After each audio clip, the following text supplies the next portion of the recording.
Bismillahirrahmanirrahim. Assalamualaikum warahmatullahi wabarakatuh. Alhamdulillah.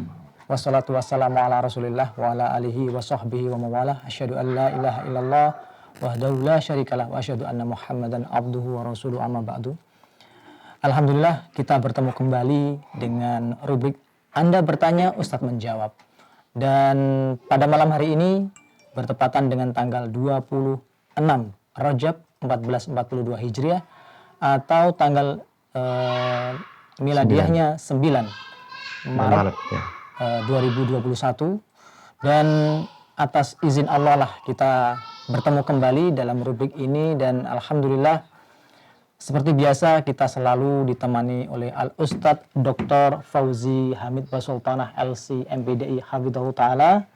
Dan seperti biasa beliau selalu aktif di dalam kegiatan Anda bertanya Ustadz menjawab ini. Dan insya Allah pada kurang lebih 1 jam ke depan, kita memang memplanning 1 jam ke depan, tetapi kemudian antusiasme dari teman-teman sahabat fans Pix Bali Mengaji ini yang insya Allah nanti apabila ada pertanyaan tambahan bisa disampaikan melalui kolom komentar yang ada di fanpage Bali Mengaji ataupun juga ada di link YouTube dari Bali Mengaji. Insya Allah seperti itu. Dan coba kita menyapa beliau Al-Ustadz. Mungkin insya Allah ada nasihat-nasihat tersendiri yang akan disampaikan beliau. Tafadhol Ustadz. Tafadhol Ustadz. Mungkin ada nasihat sedikit aja Ustadz untuk. Assalamualaikum warahmatullahi wabarakatuh. Bismillah. Alhamdulillah wassalatu wassalamu ala Rasulillah. Amma ba'd. Ibu sekalian, ya. Kita saling mendoakan mudah-mudahan Allah Subhanahu wa taala menjaga kita semua. Terutama ya pandemi yang semakin bertambah ini. Kita harus tetap menjaga kesehatan kita, ya, keluarga kita, dan selalu bertawakal kepada Allah Subhanahu wa taala. Itu saja mungkin.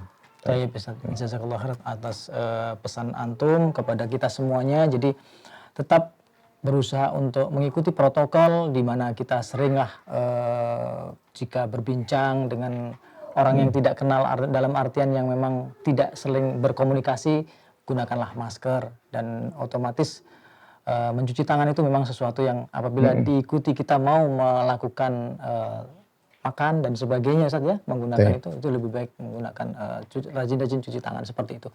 Dan alhamdulillah sudah terkumpul beberapa pertanyaan dari antum semua. Dan insya Allah untuk menyingkat waktu, karena biasanya panjang sekali pertanyaan-pertanyaan dari antum dan juga nanti disambung oleh pertanyaan yang sudah ada. Insya Allah ini ada pertanyaan tambahan yang sekiranya kayaknya menarik untuk disampaikan terlebih dahulu Ustaz. Jadi yang sudah Ana sampaikan ke antum tadi terkait dengan pertanyaan dari ikhwan yang berada di Jakarta Ustaz. Di mana seorang keluarga, sebuah keluarga nih antara bapak ibu ini sudah memiliki anak yang pertama, yaitu seorang anak perempuan. Kemudian pada saat melahirkan anak yang kedua, qadarullah ma syafa'al, anak tersebut meninggal. Tetapi pulang dari rumah sakit ternyata dia secara tidak langsung sudah mengadopsi bayi. Jadi membawa anak yang kedua ini dalam kondisi anak yang bukan dari mereka berdua, kan gitu Ustaz. Nah pada saat seiring dengan waktu, otomatis mereka berdua sudah tumbuh besar, dan saat ini satunya kuliah, satunya juga sedang pendidikan yang berkelanjutan juga. Walhasil yang perlu ditanyakan ini Ustaz terkait dengan apakah kita harus benar-benar menyampaikan siapakah si laki-laki ini. Artinya saudara yang tadi anak pertamanya perempuan, anak keduanya adalah laki-laki. Otomatis kita tahu bahwa dia pasti bukan mahram, kan Ustaz, ya. Jadi apakah sebaiknya tetap disampaikan status dia sebenarnya, kan seperti itu Ustadz. Dan insya Allah ini sangat penting untuk kehati-hatian di dalam beraktivitas, apalagi mereka tinggal di dalam satu rumah Ustadz. Mungkin itu insya Allah Ustadz yang pertanyaan yang tadi disampaikan oleh saudara Ikhwan di Jakarta Ustadz. Baik, barakallahu fiik, ya. Bismillah. Wassalatu wassalam ala Rasulillah wa ala alihi wa sahbihi wa wala. Amma ba'd, ya. Kepada penanya di Jakarta, yaitu berkenaan dengan keluarga yang mempunyai 2 orang ya, putra, yang satu putri, yang satu putra. Iya. Lalu kedua orang ini sudah meninggal ini, tinggal paman-pamannya Iya, atau tinggal ya, paman-pamannya. tinggal Betul. paman-pamannya. Nah, masalahnya ini yang jadi ya sering dilupakan oleh kebanyakan keluarga yang mengangkat anak. Iya. Maka ini penting untuk kita ketahui bersama teman-teman. Jadi kalau misalnya antum mengangkat anak dari bayi, ya barangkali hendaknya antum tulis minimal wasiat lah. Ditulis wasiatnya nih, bahwasanya ya saya mengambil anak ini dari rumah sakit misalnya, dari panti asuhan misalnya. Oh, ini kisahnya kayaknya dari rumah sakit kan? Dari rumah sakit. Rumah sakit. Ya itu tanggal sekian dengan ini. Ini orang tuanya anak ini seperti ini. Ya, dan itu kita perlu menulisnya agar ya di kemudian hari ya ketika anak ini cukup umur untuk diberitahu, mereka sudah siap. Mereka sudah siap. Karena ini penting untuk mencari nasab dan sebagainya. Itu penting sekali. Ya. Apa pentingnya? Ini berkenaan nanti seperti ini. Dia tumbuh besar di dalam satu rumah yang mereka sebenarnya berdua bukan mahram. Ya, bukan mahram. Antara kakak dengan adiknya ini bukan mahram. Maka barangkali nanti pihak paman misalnya keluarga yang masih hidup ini hendaknya memberitahu dia, wajib diberitahu. Ya, mungkin bisa tes darah misalnya, untuk memastikan ya benar atau tidak anak ini. Nah ini berhubungan dengan ya bukan mahram, tidak boleh dia kumpul satu rumah. Solusinya sih gampang sih sebenarnya, dinikahkan aja berdua. Selesai dah urusannya kan gitu. Kalau nikah ada selesai urusannya. Tapi kan sudah terdengar khobar bahwa mereka ini sebagai saudara Iya, dari sebagai kecilnya, saudara dari kan kecil. gitu, Ini penting juga nih. Jadi kalau memang sudah dipastikan ya bahwa saya adik dengan kakak ini itu sebenarnya bukan kandung, tapi yang satu adalah anak angkat, sudah harus dipisah. Ya, kalau bisa disatukan, dinikahkan, selesai urusannya. Kemudian yang kedua terkait dengan waris dia. Waris ya. Terkait dengan waris. Ya, ini teman-teman sekalian, ini juga penting untuk kita ketahui. Banyak sekali permasalahan-permasalahan waris ini yang menjadi masalah di kemudian hari. Dan sering ketika anak angkat misalnya, ya dibesarkan dia satu rumah sama orang tua angkatnya. Padahal anak kandungnya tidak satu rumah. Anak kandungnya tidak satu rumah. Bahkan kadang-kadang anak angkatnya ikut membesarkan usaha orang tua angkatnya. Nah, begitu meninggal nih orang tua angkatnya, nggak ada hak waris sama sekali. Jadi si anak angkat nggak dapat waris. Nggak dapat apa-apa. Padahal sudah capek-capek dia kerja bantu orang tuanya. Orang tua angkatnya. Nggak dapat apa-apa dia. Dari harta yang ditinggalkan. Maka bagaimana caranya? Yaitu membuat wasiat.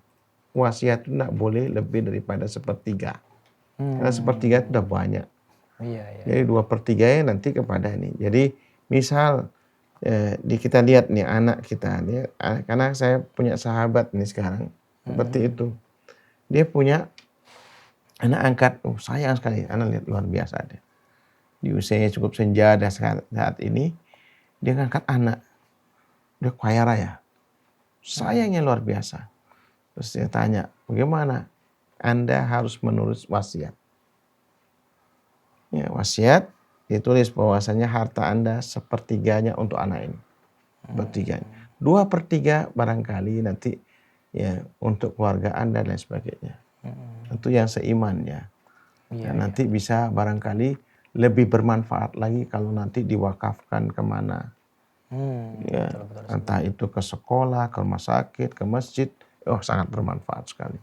Apalagi kemudian nadhirnya yang menerima manfaat daripada wakaf ini dia cerdas betul. untuk menggunakan dananya tersebut. Wah, sehingga dia dapat jariah yang besar. Ini persoalan kembali kepada ya saksi hidup bagaimana menyelesaikan masalah ini. Tentu tadi dipastikan dulu benar-benar dia bukan anak kandung, saudara kandung. Saudara kandung Dia harus dipisahkan. Iya, Dipisahkan. Jadi barakallahu fiik. Jadi ya mudah-mudahan antum sebagai ini. Jadi mohon maaf juga ya, jangan karena ambisi, mohon maaf ini kadang-kadang ya ambisi untuk menguasai ya harta, kadang dia mengurus ini. Wah, ini bukan itu, tapi kita bertujuan untuk bagaimana kemaslahatan bagi anaknya ini. Yang mau enggak mau pasti anak angkat ini pun dia merasa ya berjasa dan dia akan mendoakan orang tua angkatnya ini. Nah, itu penting untuk kita perhatikan juga. Ya, perhatikan juga.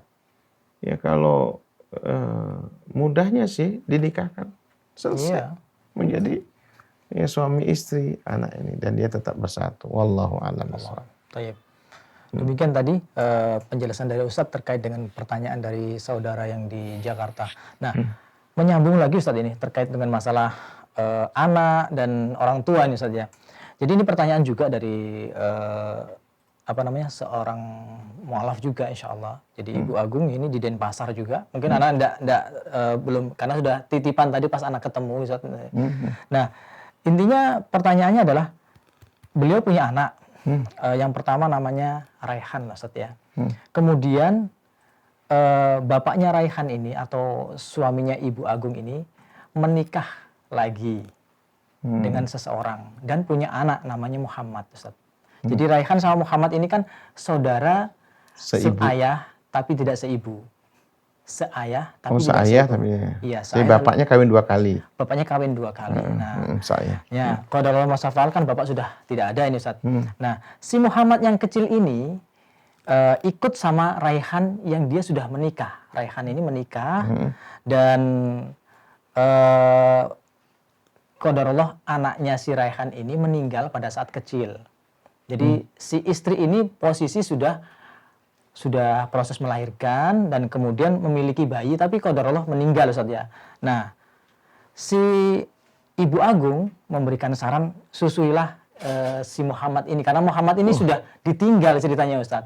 Ditinggal sama ibu kandungnya dia gitu karena ada permasalahan terkait dengan beda keyakinan gitu loh Ustaz ya. Jadi si Muhammad ini berusaha untuk diambil oleh Bu Agung untuk dijadikan akidah muslim kan gitu Ustaz. Nah, otomatis kan bersaudara antara Raihan yang ini yang pertama ini kakaknya dan Muhammad ini si kecil. Nah, sekarang diasuh oleh Raihan bersama istrinya. Nah, qadarullah memang ada Ibu Agung ini memerintahkan untuk istilahnya apa? Susuilah anakmu kalau gitu. Karena kan kebetulan anaknya sudah meninggal gitu Ustaz. Nah, bagaimana seperti ini Ustaz, statusnya Ustaz? Jadi yang tadinya kan kakak beradik. Terus kemudian jadinya karena disusuin oleh istrinya Raihan, jadinya kan persusuan atau bagaimana jadinya Ustaz kan gitu Ustaz. Iya. Walau alam seperti ini Ustaz, yang pertanyaan yang Ana terima Ustaz. Barakallahu fiik. Ya, Ana belum berani jawab ini. Baik. Tapi ini jadi PR, ini permasalahan baru yang Iya. pasti terjadi Mas kalian. Ya, ini penting juga untuk kita ketahui walaupun ya mungkin bisa ini cuma harus agama kita itu agama dalil. Jadi berupaya untuk kita diskusikan nanti ya sama Ustadz. Ini pertanyaan yang baru yang mudah-mudahan nanti bisa ada jawabannya. Ya mudah-mudahan ya. Barakallahu fiik ini Bu Agung. Anak ingatkan antum ya Ustaz ya. Insyaallah. Masya Allah Ibu Agung ini soal istiqomah berusaha untuk mengikuti kajian-kajian. Jadi sebenarnya iparnya jadi anaknya. Ini gitu ya, iparnya kan Raihan kan suaminya, Muhammad kan jadi ya adiknya Raihan. Jadi Muhammad sama Raihan ini kan saudara kandung Ustaz. Saudara kandung kan iparnya berarti. Iya, menyusui iparnya. Iya, menyusui iparnya, betul. Ya, kan? Karena posisinya memang jauh sekali Ustaz. Ya. Jauh, jadi seusia dengan si anaknya Raihan ini Ustaz. Seperti itu Ustaz. Baik Ustaz, kita lanjutkan dengan pertanyaan yang sudah terkumpul Ustaz karena tadi menarik terkait dengan masalah anak angkat dan seputarnya Ustaz. Tapi pertanyaan yang selanjutnya adalah dari saudara Ade di Denpasar Timur Ustaz. apa hukumnya kuis dan game dalam syariat Islam, Ustaz? Barakallahu fiik. Ya, jadi Adi, bismillah ya. Tentang kuis dan game ini. Jadi harus dibedakan dulu, utama dulu. Dia mirip-mirip. Tipis. Iya, mirip-mirip. Jadi kalau seandainya ini kita bertanya tentang syariat, hukumnya di dalam syariat Islam. Jadi masalahnya ya mas kalian, kalau ini maksud itu game ya, game yang bagaimana dulu kan itu. Game yang kemudian menghabiskan waktu seperti catur misalnya, satronji namanya. Nah, ini catur sendiri pun khilaf di antara ulama. Kalau seandainya dia untuk strategi perang, ya, panglima mungkin dia mengatur dengan cara ini. Misalnya panglima kita nih, ya, dia mengatur ya dengan cara seperti permainan catur itu kayak ini. Ini bermanfaat barangkali. Ini boleh. Tapi kalau orang cuma duduk mikiri bidak, pion, satu harian tidak kemana-mana, ini namanya buang-buang waktu. Dan yang sejenisnya kayak gapleh, gitu. Aduh sudah. Ini majelis gapleh ini, MG jadi majelis gapleh, catur dan sebagainya. Ini buang-buang waktu. Ya, termasuk juga orang main game di ini, anak-anak kita, naudzubillah di gadget, habis waktu. Luas sekalian, hati-hati ini. Yang kayak gini-gini ini bahaya benar. Yang bahayanya apa? Merusaknya dopamin yang ada di otaknya. Dia bakal ketagihan dan dia tidak pernah fokus. Ini kalau game seperti ini haram hukumnya. Ini haram hukumnya. Enggak boleh. Jadi harus dihindari dan antum sebagai orang tua harus ketat dalam masalah ini. Yang memberikan waktu kepada anak-anak kita ini harus ketat. Kalau kita biarkan teman-teman sekalian, maka ya, antum membiarkan otak mereka rusak. Na'udzubillah min dzalik. Ya, dan dia akan ketagihan setelah membayangkan semua game yang di kepala. Ini yang dibilang ya narkolema, narkoba lewat mata. Karena ketagihan dia. Terus masalahnya adalah sekarang yang kedua adalah ya kuis. Ya. Kuis ini ya mungkin bisa dibilang seperti ya giveaway. Giveaway ya. Jadi ini ada kasih pertanyaan, kasih hadiah. Ya dikasih hadiah. Pertanyaan hadiah ini. Ya. Biasanya gambaran itu ada misalnya satu perusahaan, supaya perusahaan ini misalnya Amidis nih yang barangkali ini. Ya. Kemudian dia ingin memberikan istilahnya mempromokan produknya. Ya, produk ini supaya dia cepat terkenal di masyarakat. Di masyarakat. Lalu dia buatlah dia ya kuis. Ya.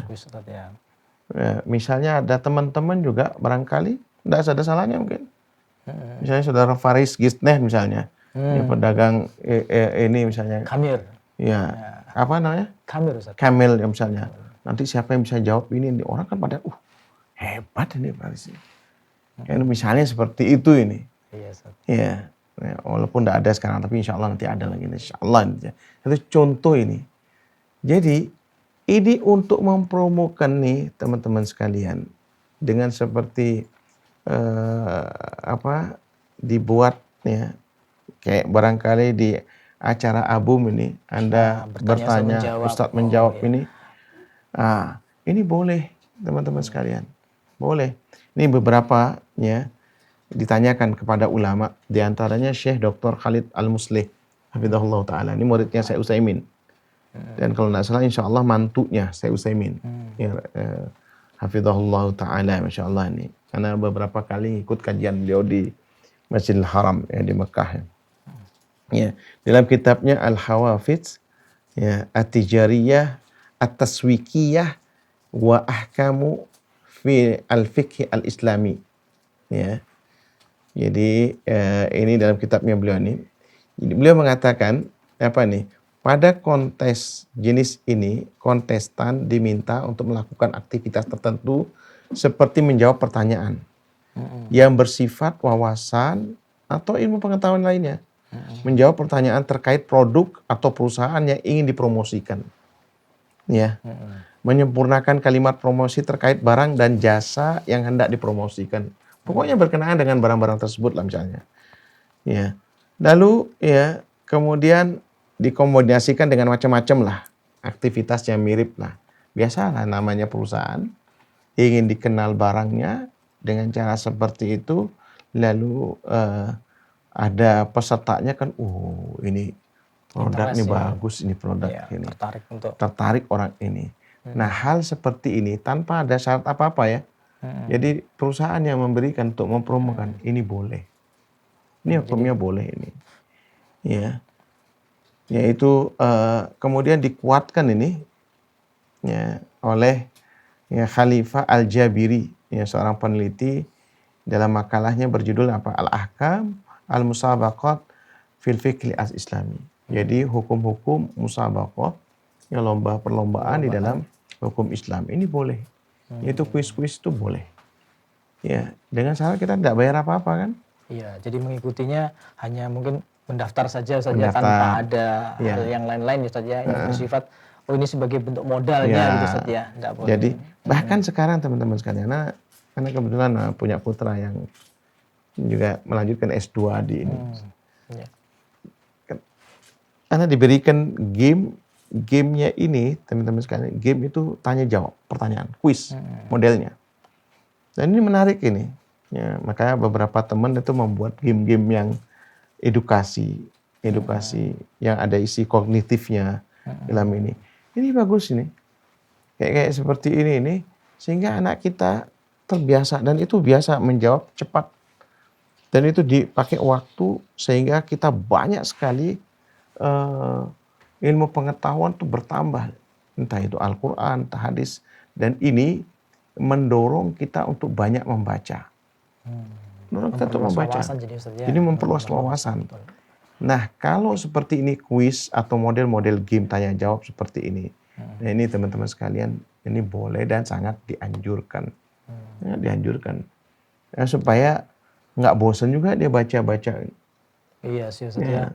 Jadi bentuk untuk bagaimana semakin melekatnya pengetahuan tersebut di kepala Ustaz ya. Dengan kayak tadi ini cermat seperti itu. Cerdas cermat ya.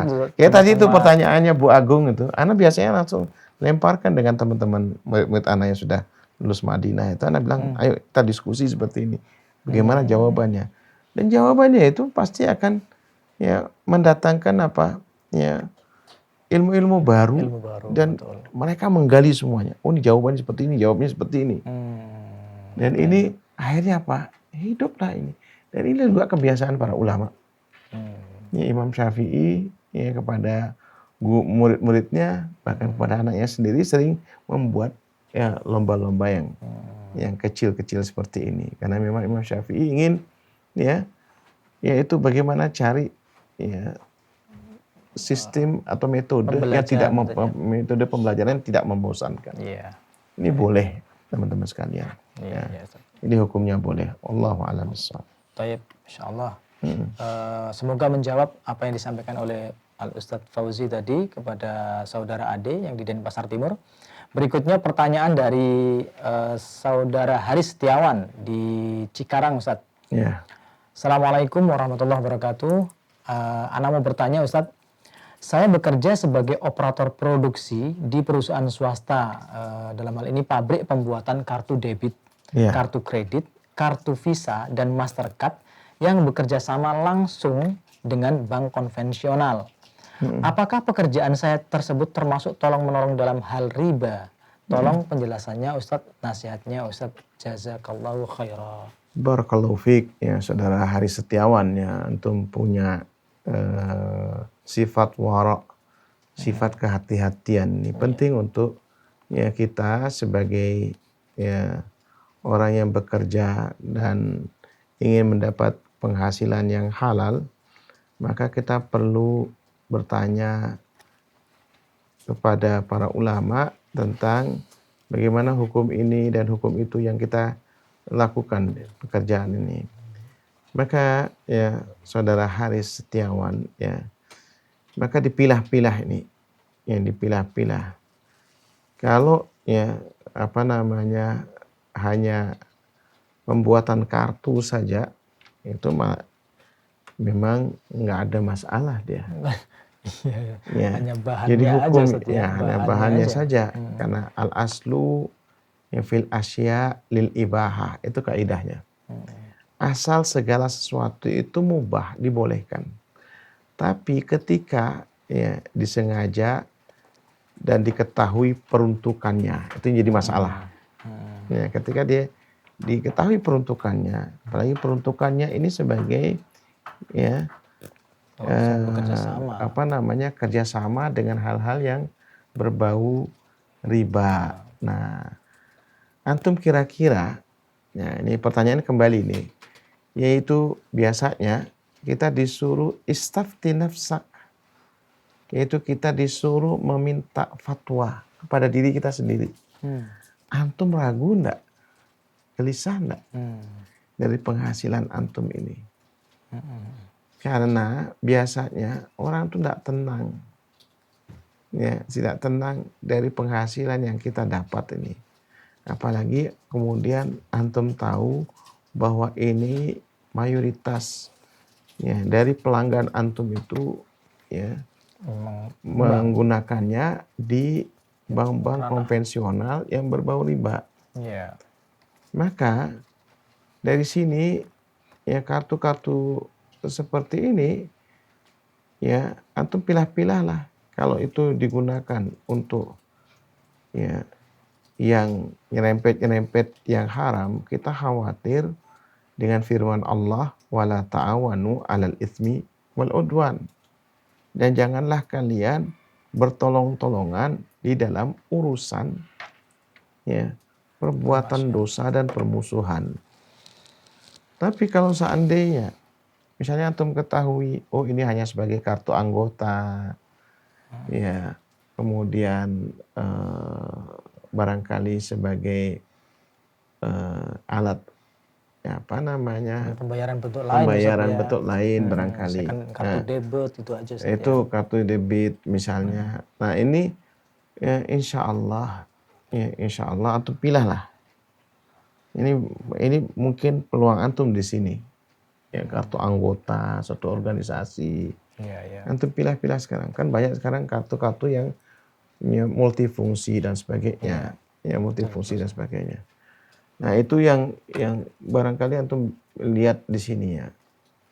Namun kalau seandainya ya mungkin antum ragu, antum harus meninggalkan keraguan itu. Ya, di mana ya meninggalkannya yaitu dak mayaribuka ila ma la yaribuk. Tinggalkan yang meragukan, lakukan yang tidak meragukan. Dan ya berarti nanti masalah yang antum hadapi ini masalah hal-hal yang berhubungan dengan syubhat. Sesuatu yang tidak jelas. Ya. Sesuatu yang antara halal dan haram itu pasti dia samar dia. Yang namanya samar ini jadi permasalahan syubhat. Syubhat ini dia biasanya lebih menyerempet ke yang haram. Makanya kata ulama saddulid dari'ah. Ya, tutuplah hal-hal yang nyerempet-nyerempet ini.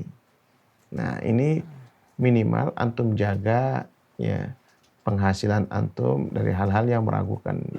Sebab yang namanya seperti ini nanti antum akan terus ada di pikiran antum ya. Wah, ini boleh enggak ya? Haram enggak ya? Nah, antum akhirnya hidup di dalam keraguan. Sehingga nanti dalam ibadah pun antum akan tumbuh keraguan-keraguan. Maka kalau saran ana, antum pilah-pilah lah. Pilah-pilah insyaallah seperti itu ya ini. Kalau antum sudah punya tempat lahan baru yang bisa menggantikan penghasilan antum, ya silakan tinggalkan hal yang meragukan itu. Wallahu a'lam bishawab. Ya.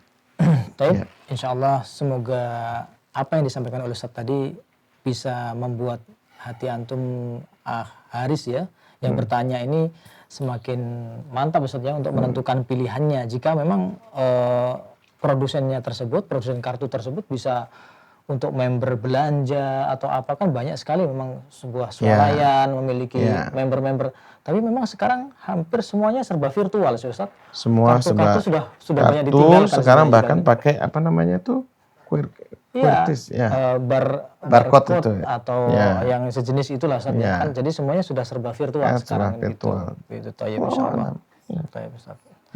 Berikutnya pertanyaan dari saudara Bayu Andriadi di Banyuwangi Ustaz. Nah ini terkait dengan masalah khidbah Ustaz lagi Ustaz. Mengkhidbah akhwat namun gagal dalam pernikahan Ustaz.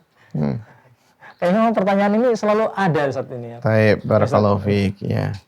Ini Mas Bayu ya, Andriadi ya. Iya, Bayu Andriadi. Ya, dari Banyuwangi ini. Ya. Jadi ketika kita mengkhidbah seseorang ya, itu dia belum jadi milik kita sampai kemudian kita akad nikah. Ya, antum dinikahi ya oleh orang tuanya. Dinikahkan ya oleh orang tuanya. Jadi ya, dan percayalah kepada takdir. Ya. Takdir baik ya, kita harus berhusnudzon kepada Allah Subhanahu wa taala. Insya Allah apa yang Allah tetapkan atau Allah yang pilihkan, yang barangkali antum ya sudah seret barangkali, tapi Allah menginginkan berbeda. Asa antum hibu syai'a wa huwa kurhul lakum. Bisa jadi engkau mencintai sesuatu padahal dia enggak bagus untuk kamu. Ya. Maka ya percayalah seperti itu teman-teman sekalian. Jadi antum ya percayalah pada ini. Ini enggak usah kecil hati, enggak usah ya kecewa. Ya kecewa itu pasti ada. Itu pasti ada. Tapi seiring perjalanan nanti antum akan ya bisa melupakannya. Dan yakinlah bahwasanya banyak calon istri antum yang sedang menunggu. Ya kan itu. Enggak usah putus asa, apalagi mau bunuh diri. Tuh. Ini jangan sampai seperti yang terjadi seperti itu. Antum ya kembalikan kepada Allah ya, dan antum mintalah kepada Allah Subhanahu wa taala ya jodoh yang baik. Apa yang antum tanyakan ini pernah Anda dengar? Ya, murid Ana nih yang cerita nih. Pernah Anda dengar? Bayangkan ini, undangan udah disebar. Kurang hari H itu memang ada omongan ya dari dia ini sebagai calon suami kepada calon istrinya. Ini kurang hari mau pernikahan ini. Undangan sudah tersebar. Antum masih khidbah, belum buat undangan ini. Iya kan? Iya, baru khidbah aja Ustaz ya. Baru khidbah. Dia sudah undangan sudah keluar, sudah tersebar kemana-mana, kurang seminggu. Lalu istrinya itu bilang, Mas katanya, ini murid anak ini. Dia tidak ketemu, dia lewat via telepon. Mas, kalau sampean mau kerja di situ, saya kerja di sini nanti tidak ketemu nanti nih. Terus memangnya iya, kenapa ini kan bisa kita, itu juga jaraknya tidak jauh, jaraknya 2 jam antara tempat kerja nih. Kenapa tidak ini aja? Akhirnya kemudian si istri ini, calon istri ini sok laku nih, ya calon istri ini sok laku, kemudian tiba-tiba dibatalkan. Kalau gitu Mas, batal saja. Wah, murid anak ini, Masya Allah, ini ganteng ini. Dia tahu dia laki-laki. Pulanglah dia ke Bali. Ini di Jawa nih. Jadiannya. Pulanglah dia ke Bali. Karena sudah tersebar kemana-mana dia mau menikah. Cari anaknya tetangganya. Anaknya toko lagi di Bali. Ya, carilah, dinikahi. Itu begitu ini. Itu kurang seminggu. Jadi akhirnya apa? Ya karena ya calon istrinya sok laku ini, akhirnya menyesal lah dia. Mas, lo kok cepat? Katanya enggak mau. Iya. Eka banyak perempuan. Jangan sampai kemudian harus begitu tunjukkan. Sat. Jadi kalau sudah waktunya menikah jangan kemudian terhalang oleh ini. Enggak boleh, enggak mau, ya sudah selesai cari. Dan dulu pernah nih, ya, ada salah seorang ya sekarang lagi kuliah nih, masya Allah dia. Ya, barakallah. Anak sempat ditanya, ini rupanya dia mau khidbah si fulan ini. Ya, si fulanah dia khidbah. Lalu bapaknya ini WA anak, Ustadz, ini betul murid antum, Ustadz. Oh iya, dia belajar mana? Akhirnya dia entah kenapa dibatalkan. Dia bikin, entah kenapa dia, saya enggak tahu, karena mungkin dia belajar sama anak, kemudian dia anak bilang, antum cari istri yang lain. Karena harga diri antum, carilah istri yang lain. Ternyata, masya Allah, istrinya kalau nggak salah hafid Quran, kemudian anaknya kiai, punya ya lahan yang lebih kaya. Subhanallah. Terus ini si calon mertua ini tadi tuh, Ustadz kalau gitu jadilah, sudah nikah. Ya, sudah nikah, antum di pihak perempuan terlalu jaga ini. Susah nyari laki itu susah. Makanya antum ini, si Bayu kalau misalnya antum ininya, ya pelakunya nggak usah kecil hati, cari banyak calon istri yang lebih bagus dan luas. Jangan lihatnya ke situ saja, lihat semuanya. Antum cari itu, ya, tanya biro jodoh banyak sekali. Karena lihat timnya Ustadz Khalid Basalamah itu, ya punya biro jodoh itu, masya Allah. Ya laki-lakinya tempo hari itu laki-lakinya 3.000, yang jomblonya ini jomblowatinya ini jombloannya 3.000, jomblowatinya 15.000. Bayangkan nanti. Nah, kalau antum 3.000 sama 15.000, 1.500. Jadi kan 1 banding 5. Satu banding 5. 1 banding 5, Ustaz. Iya. Sudah lebih, Ustaz. Itu sudah lebih. Jadi antum jangan terpaku dengan anaknya tetangga. Jadi lihat banyak sekali, dan itu akan ya terbuka untuk antum semua. Insya Allah. Jangan kecil hati, insya Allah seperti itu. Barakallahu fiik. Barakallahu fiikum, Ustaz. Masya Allah, Ustaz Fauzi berusaha untuk menyemangati ini para jombloan ini. Jadi jangan sampai berkecil hati untuk kalau misalkan khidbahnya gagal, ya bismillah sudah. Cari pandangan yang lain, Ustaz, ya. Iya. Jangan terlalu terfokus 1 titik, 2 titik aja gitu. Oh iya, betul. Tapi Ustaz, masya Allah semangatnya Ustaz menyemangati teman-teman yang ini yang pada jomblo ini, insya Allah. Iya. Tapi Ustaz, pertanyaan dari Ibu Inung nih, Ustaz. Ini memang sih pertanyaan ini kelihatannya sepele Ustaz ya. Tapi insya Allah beliau ini berusaha untuk mencari sesuatu yang sahih, Ustaz ya. Terkait dengan doa sesudah makan yang sesuai dengan sunnah, otomatis yang ditandasi dengan hadis-hadis yang sahih dari Rasulullah, Ustaz. Bagaimana, Ustaz? Taib, barakallahu fiik, ya. Sesudah pertama makan. Ya ini doa etika makan nih ya, alhamdulillah ya, itu gampang sekali. Pertama sebelum makan, ya, karena doanya setelah makan. Ya cukup baca bismillah saja. Terus kemudian ya kalau misalnya lupa bismillah, ya awaluhu wa akhiruhu, ya itu seperti itu ininya. Kemudian atau bismillah fi awalihi, ya wa akhirihi, itu boleh itu sebelum makan. Kemudian kalau sudah selesai makan, Allahumma ya barik lana fihi wa at'imna ya khairam minhu, ya atau alhamdulillahilladzi, ya afwan ya tadi itu sebelum makan tuh. Allahumma ya barik lana fihi, ya Allah ya Tuhan kami, berikan keberkahan kepadaku dan berikanlah makanan yang lebih baik, ya kecuali susu. Ya kalau susu, Allahumma barik lana fihi wa zidna minhu. Oh, ada perbedaan Ustaz Ya ya? beda, Oh, ya, Masya ada Allah. perbedaannya. Kalau susu ya kita minta tambahan. Ya. Kalau Hmm. kopi tidak perlu tambahan ya, tapi cari yang ganti yang lain. Nih. Ada Ya, sama keadaan. kami ini tidak ada nih kopi hari ini nih. Ya, Iya. ya. Jadi Aduh. ya apa namanya kalau apa namanya kalau makanan wa atimna khairan minhu. Ya, Watimna wa khairal. atim ya itu lebih ya, makanannya lebih baik Lebih baik daripada daripada. lebih enak, lebih bergizi, Oh, ya, lebih bermanfaat daripada sebelumnya. sebelumnya. Ya.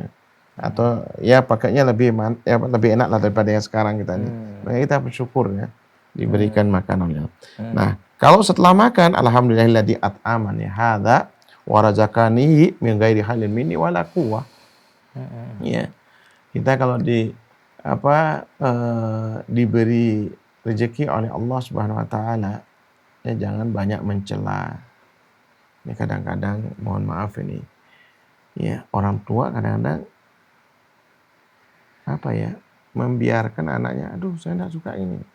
Padahal kita harus latihnya, nak. Ini rezeki yang Rezeki Allah dari berikan Allah, kita betul sekarang betul. ini. Ya, Iya. kamu harus syukuri. Hati-hati nih kalau kamu tidak suka nanti diambil. Tuh lihat tuh orang lain, ya orang lain tidak makan, tidak minum, mesti dia harus nyari itu di jalan. Sekarang ini sudah dapat ada di depan kita nih. Maka ya kita harus ya mensyukuri. Ya kita ya ajarkan tuh alhamdulillahilladzi at'amani hadza. Ya segala puji bagi Allah yang telah memberikan makanan ini, wa razaqanihi dan memberikan rezekinya, ya, min ghairi haulin minni wala quwwah. Tanpa ada daya dan tidak ada kekuatan. Artinya apa? Kadang-kadang coba aja mas kalian. Ini coba. Salah satu air misalnya di hadapan kita. Airnya kita lihat kan cuma air mineral biasa lah. Iya. Padahal coba aja. Nah, tuh lihat. Ya, prosesnya bagaimana. Ya, cari sumurnya, orang yang menggali sumurnya. Ya, atau yang memasang mesinnya, atau kemudian ya apa yang kemudian Proses mengemasnya, mengemasnya. ya memilahnya sampai dia menjadi Memperoleh. seperti ini. Iya. Lalu dibawa dari pabriknya kemudian kemari. Kita hanya tinggal meminum. Nggak ada Betul. nih. Nggak Tinggal ada upaya, tidak menikmatinya ada. Ustaz ya. Ya, tidak ada upaya nih. Kadang-kadang seperti itu. Ya, ya. Nah ini apa namanya? Ada kalimat yang lain juga ini, yang teman-teman sekalian. Antum nggak usah malu. Ketika kita lupa, buka aja doa, baca aja. Dan Iya. itu penting. Alhamdulillah hamdan katsiran thayyiban barakallahu fi. Ya. Ya, segala puji bagi Allah yang telah ya apa ya pujian yang banyak, yang baik, yang memberikan keberkahan, ya ghaira ya mukaffi wala muwaddiin wala mustaghna anhu ya rabbana.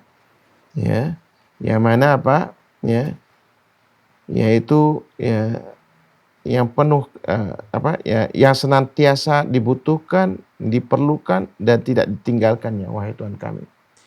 Jadi ini ya kita memuji Allah Subhanahu wa taala yang telah mengaruniai rezeki, yang memberikan kepada kita ya makanan.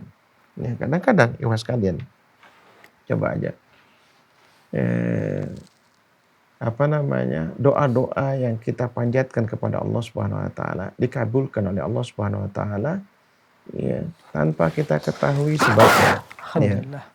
ya rahmakallah. Yahdikumullah wa Ya. yuslihu balakum. Jadi ya kadang-kadang ada rezeki yang Allah berikan tidak langsung dari orang lain. Itu juga rezeki mas kalian. Makanya ya jangan lupa itu. Ya, kita selalu berdoa di pagi hari ya kepada Allah Subhanahu wa taala. Ma asbaha bi min nikmatin au bi ahadin min khalqik faminka wahdaka ya falhakal hamdu walaka syukru. Tidaklah di pagi hari ini ya aku mendapatkan kenikmatan darimu langsung atau dari ya salah seorang hambamu. Maka itu sebenarnya itu dari Engkau ya Allah. Dari orang kadang-kadang ada orang ngirim rezeki kepada kita, memberikan makanan. Iya. Ya, memberikan makanan. Ya. Itu rezekinya dari Allah. Falakal hamdu walakal syukru. Maka bagimu ya, pujian dan bagimu ya kesyukuran. Ya, konon katanya ini, dan ini ceritanya ulama antara Imam Malik dan muridnya Imam Syafi'i. Imam Malik berpendapat apa? Rezeki itu semuanya dari Allah Subhanahu wa taala. Ya. Semua dari Allah Subhanahu wa taala. Dan kita berdoa saja kepada Allah Subhanahu wa taala. Kata Imam Syafi'i, enggak, kita harus berusaha. Berusaha. Ya. Ini berdebat nih antara guru dan murid. Jadi harus diseringi usaha. Ya, dibuktikan. Ayo kita buktikan. Buktikanlah. Akhirnya Imam Syafi'i keluar jalan mencari rezeki. Ya. Kemudian akhirnya datang ke gurunya. Nah, nih aku dapat rezeki. Ya, aku dapat rezeki ini buktinya. Jadi harus ada usaha ini. Sekarang antum sekarang ya syekhi katanya. Ya wahai guruku. Apa ini ya? Ya waktu itu sambil ngomong-ngomong sambil disediakan juga bagian. Ya aku sekarang juga dapat rezeki. Engkau berusaha, aku cuma duduk di sini kan. Dapat rezeki yang ini teman-teman sekalian. Kadang-kadang kita, ya Allah kadang-kadang di rumah saja kadang-kadang. Ya, tapi ini tentu jangan kemudian bikin malas ya. Iya, jadi Ya harus duit tadi, duit kayak kemarin tuh, duit, doa, usaha, ikhlas dan tawakal. Iya. Jadi antum ya harus just do it pokoknya.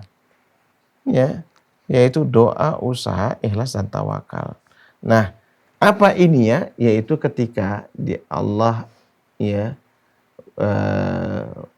mendengar doa kita saat kita selesai makan. Mensyukuri apa nih? Wa at'imna khairam minhu gitu. Kita makan pertama Allahumma barik lana fihi wa at'imna khairam minhu.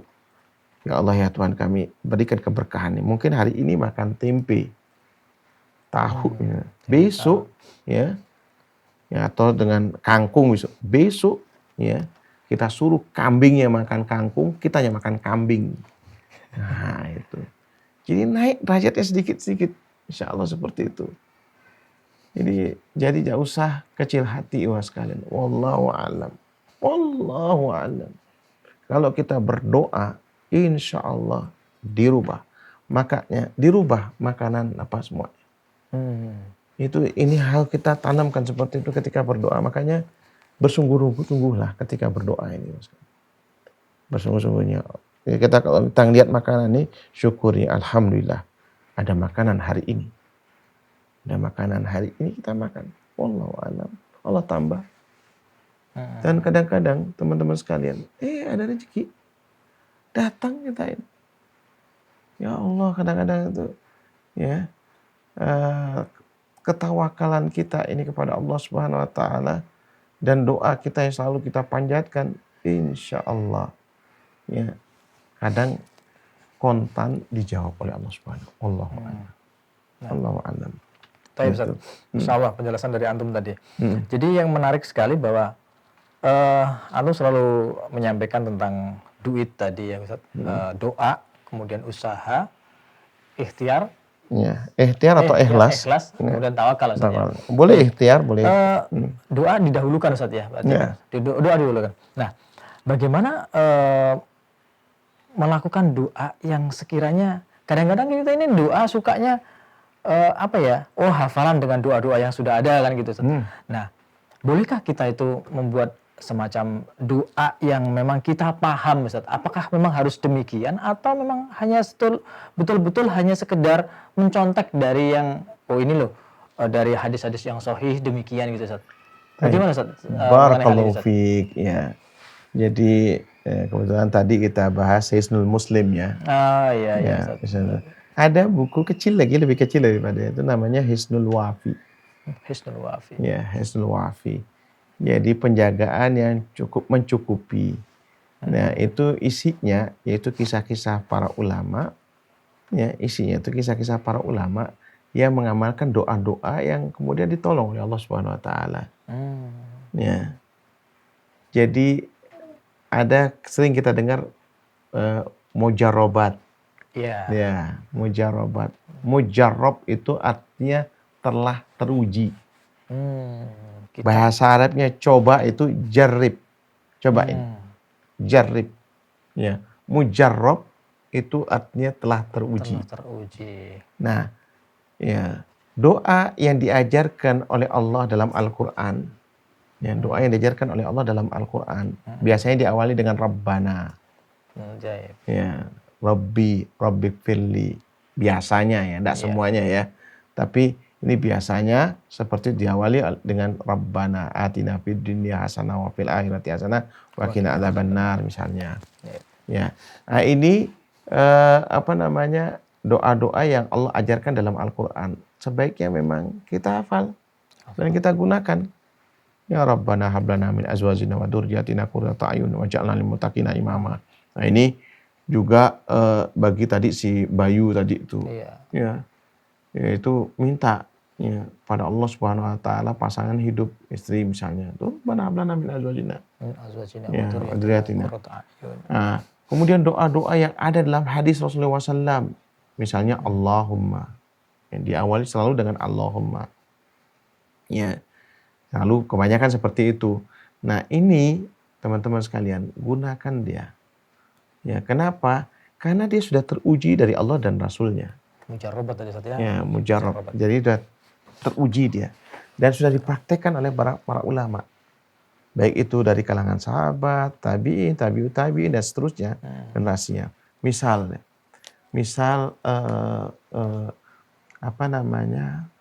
doa mau bepergian ini.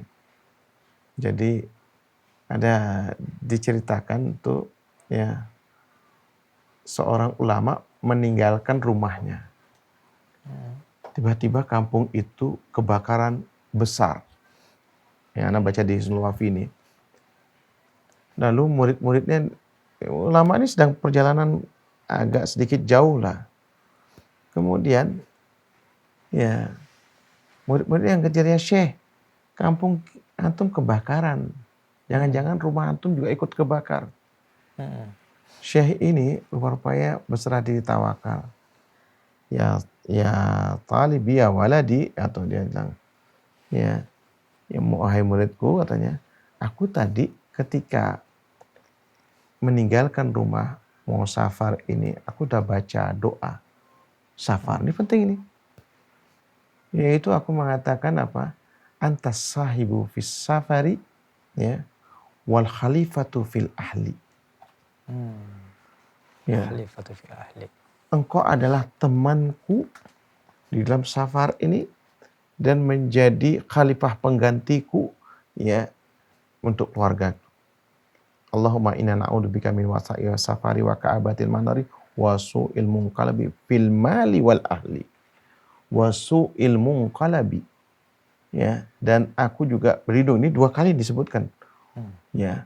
Dan aku berlindung kepada Engkau ya Allah dari pulang yang buruk dalam urusan fil mali wal ahli, ya. Harta dan keluarga. Ya, dalam urusan hartaku dan urusan keluargaku. Maka teman-teman sekalian, apa yang terjadi? Benar, seluruh kampung itu terbakar kecuali rumahnya Syekh ini. Nggak terbakar, nggak tersentuh dengan api sama sekali. Wallahi wa sekalian, ya ini hal yang barangkali perlu juga kita amalkan. Karena pernah ini pengalaman anak jatuh, pengalaman pribadi. Anak ngisi di satu pulau terpencil di Bali nih. Kecil di Bali. Anda perlu sebutkan, nanti tersinggung orangnya nanti. Pulau kecil di Bali, itu kemudian anak dakwah di situ. Rupa-rupanya ini karena ada anak datang, ya anak biasa datang ke satu pulau, satu tempat dengar itu, a'udzu bikalimatillahi tamma min syarri ma khalaq. Ketika kita injak satu pulau, satu daerah, antum turun di daerah itu, Ya, maka jangan lupa tuh. A'udzu bikalimatillahi tammah min syarri ma khalaq. Aku berlindung kepada Engkau ya Allah dengan kalimat-kalimat-Mu yang sempurna. Jadi kalimat apa semua doa-doa maksudnya. Doa-doa pokoknya sempurna sebenarnya. Min syarri ma khalaq. Ya. Min syarri ma khalaq, dari segala kejahatan yang telah tercipta. Kalau antum sudah biasakan tuh doa itu datang ke tempat. Jadi itu istilahnya ya doa menyeluruh itu. Kayak sapu jagat juga seperti Rabbana atina fid dunya ini hasanah wa fil sudah menyeluruh, kita minta pokoknya apa. Kita tidak tahu kejahatan apa. Iya, Mungkin orang mau jahil sama kita nih. betul. Nah, di tengah-tengah taklim itu kita ini, anak lihat masya Allah anak muda di sini luar biasa husuknya, rapat, duduknya tuh rapat, pegang, masya Allah, rame banyak sekali anak muda, husuk sekali. Anak padahal ngajar tauhid, Tidak ada ngajar usul salasah. Waktu itu anak ingat betul itu tentang aqsamut tauhid, pembagian tauhid. Yaitu tauhid rububiyah, tauhid uluhiyah, tauhid asma wa sifat. Anak pikir, masya Allah, anak muda di sini ya rajin sekali, khusus sekali, ini hebat nih daerah di kampung ini. Kurang 15 menit ya mau ya selesai ya pengajian itu, kemudian silahkan di antara antum ada yang bertanya.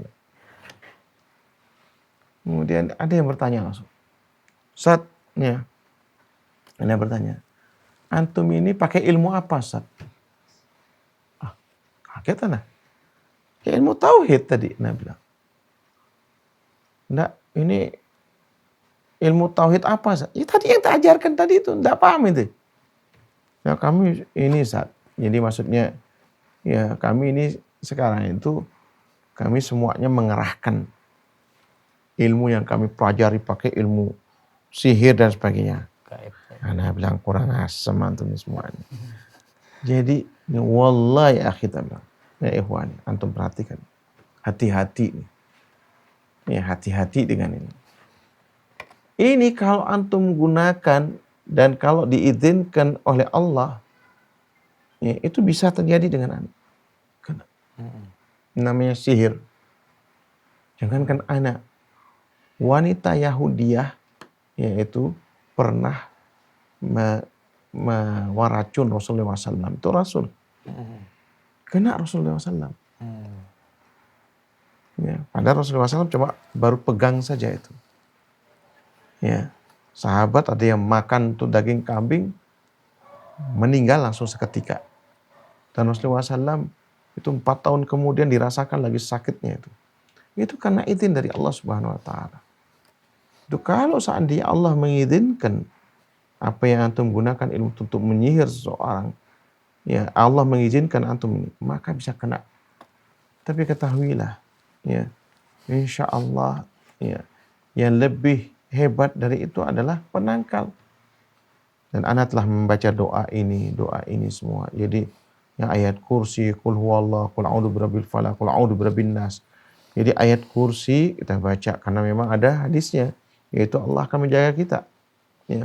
Kemudian kul huwallahu ahad untuk keikhlasan kita di dalam kita berdakwah, dalam kita menjalankan semuanya karena Allah Subhanahu Wa Taala. Kalau kita melakukan seperti itu, Allah pasti jaga kita. Karena hanya Allah kita jadikan tempat bergantung, Allahus Samad. Kemudian kul a'udzu birabbil falaq, itu semua berhubungan dengan sihir, guna-guna dan sejenisnya. Kita ini Allah berikan itu, ya senjatanya buat kita. Kemudian kul a'udzu birabbin nas, yaitu dari kemudian kejahatan jin dan manusia lainnya. Yang mungkin iseng jin mau ginikan kita karena baca seperti ini, insya Allah kita akan dijaga oleh Allah Subhanahu Wa Taala. Jadi teman-teman sekalian, jangan meremehkan apa yang diajarkan oleh Allah dan Rasulnya berupa doa. Di Ibu Inung ini maka praktekkan, hafalkan, dan insya Allah Allah akan memudahkan rezeki kita, makanan kita akan diperbaiki oleh Allah Subhanahu Wa Taala. Ya, kemudian kita pun dijaga oleh Allah Subhanahu Wa Taala. Barangkali makanan itu mengandung racun, makanan itu kurang cocok buat kita, tapi karena kita baca Bismillah, ya, dan insya Allah seperti itu. Dan jangan lupa juga di pagi hari, di petang hari, Bismillahirrahmanirrahim. Ma'asmi syai'u fil ardi wala fis sama'i wa huwa samiul alim. Kita kata harus jangan dilupakan itu. Insya Allah akan jaga kita. Insya Allah seperti itu. Insya Allah. Wallahu a'lam bishawab. Jazakallahu Taib. khairan Ustaz. Taib Ustaz. Sambil kita tengok di kolom chat di fanpage-nya Bali Mengaji Ustaz. Jadi tadi ada pada saat kita membahas masalah persusuan Ustaz. Ini ditanyakan oleh saudara Rivelino Zarwan ini terkait dengan jika disusui oleh ibu yang sama Ustaz, apakah bisa menjadi mahram Ustaz? Bisa jadi mahram. Bisa jadi mahram Ustaz ya? Ya, ibu susu bisa menjadi mahram dia. Masalahnya kan tadi bukan di situ dia mensusui iparnya. Iya, yang tadi kan permasalahannya. Ya, Iya. bisa jadi mahram, wallahu a'lam bisa jadi mahram seperti itu. Iya, Ustaz. Kemudian pertanyaan selanjutnya dari fanpage-nya ada di chat ini, fanpage Bali Mengaji. Bismillah. Assalamualaikum Ustaz dan kru Bali Mengaji yang semoga senantiasa diberkahi Allah. Saya hamba Allah dari Jawa Barat. Ustadz, saat ini saya sedang dilema. Saya berencana kerja ke Jakarta dengan niat agar bisa tinggal pisah dari orang tua. Nah, karena kalau saya terus-terus tinggal satu atap dengan orang tua, khawatir terkena subhat dari ayah saya yang aktif ikut kegiatan kelompok yang menyimpang. Nah, sementara kedua orang tua saya melarang keras saya kerja ke Jakarta dengan alasan gajinya nggak UMR, gitu Ustaz. Sementara saya sudah survei di tempat kerja yang baru di Jakarta tersebut, istilahnya udah bisa bisa dijadikan menopang hidupnya dia gitu Ustaz. Nah, bagaimana Ustaz? Apakah anak mau ke Jakarta atau mengikuti nasihat orang tua untuk tetap tinggal bersama orang tua dan kerja yang saat ini sedang dijalanin gitu Ustaz. Baik. Ya, barakallahu fiik ya. Ini pertanyaan ini memang dilema ini ya berat di pilihan-pilihan ini. Tapi kalau pilihannya antum tadi itu karena ingin menyelamatkan diri antum, barangkali dari pertengkaran antara antum dengan orang tua sehingga nanti ya ketika orang tua kita ini mungkin ya berpaham atau mengikuti satu kelompok yang menyimpang, antum ingin menyelamatkan diri seperti memisahkan untuk bekerja tempat ini mungkin lebih baik pilihannya.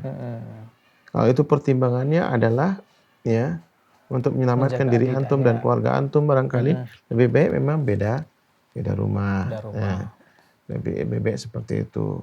Ini karena disebutkan sebabnya ya, ilatnya disebutkan seperti itu, alasannya, maka anak anjurkan seperti itu. Ketimbang nanti barangkali ya cekcok ribut antara antum dengan orang tua antum, dan untuk meminimalisir untuk hal yang seperti ini itu lebih baik antum menghindari.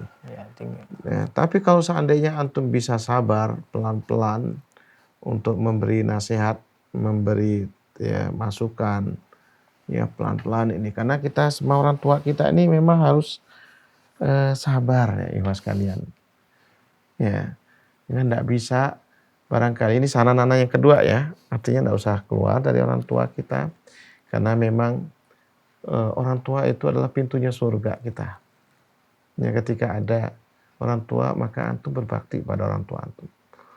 Ya, jangankan ya yang akidah dengan kita ya, yang beda akidah saja oleh Allah wasahibu ma fid dunya ma'rufa. Ya, ketika dia itu non muslim, kata Allah wa in jahadaka alla an tusyrika ma laysa laka bihi ilm fala tuti'huma. Kalau seandainya mereka berdua orang tua kalian yang non muslim itu berusaha untuk mengajak Anda ya menyekutukan Allah Subhanahu wa taala, maka jangan engkau taati, jangan kau ikuti dia. Tapi pada saat yang sama ketika Allah mengatakan seperti itu, Allah memerintahkan wasahibhuma fid dunya ma'rufa. Namun engkau tetap bergaullah. Ya. Hormati dia, berbaktilah kalian kepada orang tua kalian dengan yang lebih baik lagi. Nah, anak khawatir ya ikhwas sekalian, ya kita jauh dari orang tua kita tambah sesat. Siapa yang bisa memberikan nasihat? Maka bagaimana cara menasihati ini penting dipakai trik nih. Antum, ya mohon maaf nih, mudah-mudahan juga ibu Ana nggak tonton ini nanti. Ana sering, ini sudah ibu Ana, ya ibu Ana. Itu ya hafizahullah ya, Masya Allah ibu Ana sangat sayang sekali sama beliau. Ya, yaitu Ana sering, kalau mau menasihati langsung kan susah. Iya, betul Ustaz. Memang orang tua Ustaz. Kamu anak baru kemarin, mentang-mentang ini jadi ustadz kamu nasihati saya. Nah, pasti itu ada jawaban. Antum tahu enggak kisahnya? Ya Abu Hanifah, rahimahullah. Tahu Abu Hanifah ini, Masya Allah. Iya. Abu Hanifah ini punya tetangga tukang cukur. Ibunya Abu Hanifah ini luar biasa, pintarnya luar biasa, cerdas. Abu Hanifah, ashabur ra'i. Dari kalangan ulama yang cerdas nih Abu Hanifah. Ya. Itu ibunya nggak percaya ngomongannya Abu Hanifah. Antum tahu? Apa ya? Padahal ulama semuanya. Ya, semuanya itu belajar kepada Abu Hanifah. Ya, bahkan ya Allah alamana kalau tidak salah ingat tuh Salman bin Mihran. Ya, ini gurunya Abu Hanifah. Ketika beliau masih muda waktu itu, ketika ada pertanyaan, Salman bin Mihran al-Amash ini, yang rahimahullah ya, tabi'in juga, nggak bisa jawab. Ada Abu Hanifah di sebelahnya. Ya Syekh, biarkan anak menjawabnya. Jawab sama Abu Hanifah. Jawab. Salman bin Mihran bilang, hebat ini anak, nggak tahu deh. Ilmu dari mana ini? Dari mana ini?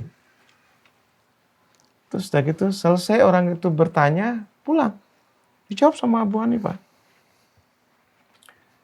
Lalu Salman bin Mihran ini tanya sama Abu Hanifah, dari mana ente jawab ini? Ilmu dari mana? Kan antum yang ngajarkan anak. Jadi hadis ini berkembang jadi gini sih. Jadi makanya dikatakan ashabur ra'i.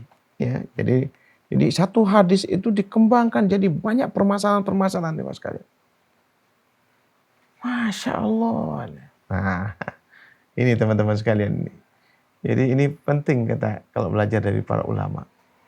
Nah, nanti Imam Syafi'i memadukan antara gurunya Imam Malik dengan ya muridnya Abu Hanifah, ada Yusuf, kemudian punya murid lagi namanya Muhammad bin Syaibah. Ini dari Ashabur Ra'i, dipadukan keluarlah kitab namanya Ar-Risalah. Anda kembali mau ceritain tentang Abu Hanifah diremehkan sama ibunya. Sama ibunya. Ya. Ibunya bilang apa? Ente orang anak lahir tak kasih makan itu ngajari anak. Jadi ya akhirnya bagaimana caranya Abu Hanifah? Abu Hanifah tuh punya tetangga tukang cukur. Dan setiap cukur diajarin di tukang cukurnya. Bayangkan apa? Ya, nanti kalau ibu anak bertanya tentang ini jawabnya kayak gini ya. Itu. Ya, tanya lah. Ya, apa? Kalau bertanya tentang ini jawabnya ini. Jadi diajari tukang cukur ini. Sama Abu Hanifah. Tukang cukur ente. Bukan ulama, tukang cukur. Lalu ketika ibunya ini diajari apa nih? Enggak percaya sama ente. Kalau ibu enggak percaya tanya sama tetangga sebelah tukang cukur. Dijawablah tukang cukur. Nah, ini betul jawabannya. Padahal itu diajari sama Abu Hanifah. Iya. Maka ikhwas kalian yang dari Jawa Barat ini tadi ya. Dari Jawa Barat. Ya, dari Jawa Barat ini. Antum makanya orang-orang ketiga istilahnya. Kalau antum mau ini memberikan, makanya orang ketiga. Anak pun kalau datang ke rumah, ya, anak mau nasihati, mau memperbaiki orang tua anak selalu bawa kisah. Tadi itu jamaah pengajian ada yang bertanya seperti ini. Padahal anak sebenarnya mau ini. Memang betul ada pertanyaan itu. Iya. Suruh ini bertanya, kemudian ada pertanyaan. Dan anak jawab seperti ini. Oh kayak gitu ya. Terus siapa orang itu? Alhamdulillah bisa nerima. Nah, padahal sebenarnya kayak kerambol. Tahu kerambol? Maunya ke situ cuma kita pakai apa namanya istilahnya tuh? Pakai pantulannya. Tek situ ininya. Nah, kayak gitu. Kadang-kadang ya kita harus berstrategi menasehati terutama orang tua kita sendiri. Teman-teman sekalian, itu diantaranya. Dan antum coba aja hidup bersama orang tua itu. Allah, nanti antum akan kangen ketika mereka tidak ada. Iya. Itu. Walaupun mungkin penghasilan itu sedikit, tapi ini. Jadi kalau saran anak yang kedua, ya antum tinggallah, bersabarlah. Allah, apalagi kalau beliau sudah tua barangkali, anda tidak tahu. Kalau masih muda mungkin antum boleh tinggalkan. Kalau ada apa-apa, sakit dan sebagainya, antum tidak repot. Ya, antum bisa bakti pada orang tua. Dan kadang-kadang, mohon maaf nih, kadang-kadang nih, anak ini kadang-kadang sumpek diomeli sama orang tua. Antum ingat ya, kadang-kadang orang tua itu Masya Allah, tinggal dirubah mindsetnya. Anak saja nih, kadang-kadang ibu anak nih punya 40-an cucu. Lagi-lagi ini nih, padahal anak ini sudah mau ke masjid nih, dengar azan. Itu ibu anak udah bilang, nanti kok nggak ke masjid, padahal anak udah siap-siap ke masjid. Di depan cucu-cucunya. Anak paling tua. Tapi kalau misalnya kita tidak menahan diri, menahan diri, kita anggap nih ibu nih ngomel saja. Tapi kalau kita rubah mindsetnya, mungkin ibu kita ini sedang memotivasi cucu-cucunya. Tuh, yang paling tua saja aku perintah. Kalau kita berubah seperti itu, kan enak kita ini. Tapi kalau antum berubah, nih ibu nih ngomel saja, sumpah. Jadi penyakit buat antum. Nah, itu. Makanya kita harus rubah cara kita. Orang tua kita cintai kita ini. Ya, nanti coba aja antum akan rindu ketika mereka tidak ada di hadapan kita. Wallahu a'lam bishawab. Betul. Betul sekali Ustaz. Akan rindu Ya, benar. akan kehadiran orang tua itu Masya Allah. Pada saat tidak ada itu baru Masya Allah, pingin ketemu kan Ustaz. Tapi Ustaz, tadi ana mendengarkan antum. Ada Ustaz. Enggak, maksud ana ini lagi terkait dengan orang tua tersebut. Baktinya itu pada saat mereka sedang tidak bisa ngapain atau memang mereka masih muda, masih kuat dan sebagainya Ustaz. Hitungannya bakti itu yang bagaimana? Wallah ikhwas kalian, ini penting untuk kita ketahui bersama ini. Antum lihat itu. Nanti semua bakti antum tuh bisa antum gunakan sebagai tawasul bil a'mal salihah. Ada hadis kan? Ya. Hadis 3 pemuda yang diceritakan oleh Rasulullah SAW. Ya. Yang kemudian berlindung di gua, mungkin karena hujan mungkin. Mungkin ketika udah hujan deras masuk ke gua, lalu tiba-tiba ada batu di penutup gua itu jatuh di depannya. Tertutup, tidak bisa keluar. 3 pemuda ini kemudian berdoa. Nah ini nanti ya, tawasul itu semua dilarang kecuali 3 hal. Tawasul kepada dengan menyebut nama-nama Allah dengan Asmaul Husna. Ya, bertawasul kepada orang yang masih hidup itu boleh. Misalnya kita punya orang tua atau punya guru, kita minta didoakan sama dia, itu tawasul dengan orang yang masih hidup. Dan tawasul dengan amalan saleh. Dikisahkan 3 orang ini, yang pertama yaitu apa? Dia berdoa kepada Allah, ya Allah, ya tolong ya Allah bukakan pintu ini. Dulu aku pernah ya Allah berbakti kepada orang tuaku. Disebutkan, boleh kita menyebutkan jasa amalan kita. Ya, barangkali yang paling sederhana itu berbakti kepada orang tua. Amalan sederhana itu berbakti pada orang tua. Akhirnya apa? Dikabulkan oleh Allah, bergeser. Yang menyebutkan kebaikannya. Yang pernah dia lakukan adalah berbakti kepada orang tuanya. Jangan diremehkan berbakti pada orang tuanya. Entah itu kapan, entah waktu dia masih sehat atau sudah tua yang sudah sakit. Apalagi sudah sakit ya, masih sehat aja harus kita ikuti. Kemudian yang kedua ya, yaitu orang yang kedua berdoa, ya Allah dulu pernah aku mau berzina. Ini meninggalkan perbuatan maksiat. Ya, perbuatan maksiat. Akhirnya bergeser tapi belum bisa keluar. Orang ketiga itu yang fenomenal ini. Yaitu, ya Allah, dulu pernah aku punya karyawan, pas gajian dia ndak ada. Lalu gajinya dia, aku belikan 2 ekor domba. Sebutkan domba ya mas kalian. Nah, domba, lalu aku pelihara ya sampai bertahun-tahun. Datang karyawan ini, lalu dia minta gajinya. Aku katakan, tuh domba yang sebanyak itu yang ada di lembah itu punyamu. Jadi 2 ekor domba ini, jantan dan betina ini beranak pinak banyak. Si karyawannya heran dia. Itu gaji. Ya, iya gaji saya itu.